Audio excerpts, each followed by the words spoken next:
திருச்சிட்டம்பலம். திருவாசகம். திரு அண்டப்பகுதி. தடக்கையின் நெல்லிக் கனியன காயினன் சொல்லுவது அறியேன் வாழி முறையோ தரியேன் நாயேன் தானெனைச் செய்தது தெரியேன் ஆவா செத்தேன் அடியேற்கு அருளியது அறியேன் பருகியும் ஆறேன் விழுங்கியும் ஒல்லகில்லேன். இதன் பொருள், அவர் என் உள்ளங்கையில் ஒரு நெல்லிப்பழம் போல் என் அருகில் வந்தபோது எனக்கு என்ன தோன்றியது என்று எப்படி சொல்வது என்று எனக்கு தெரியவில்லை.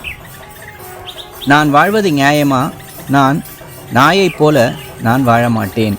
அவர் எனக்கு என்ன செய்தார் என்று எனக்கு தெரியவில்லை. நான் எல்லா உணர்வுகளையும் இழந்து விட்டேன். அவர் எனக்கு என்ன ஆசீர்வாதங்களை அளித்தார் என்று எனக்கு தெரியவில்லை. எல்லாவற்றையும் என்னால் ஏற்றுக்கொள்ள முடியவில்லை. திருச்சிட்டம்பலம்.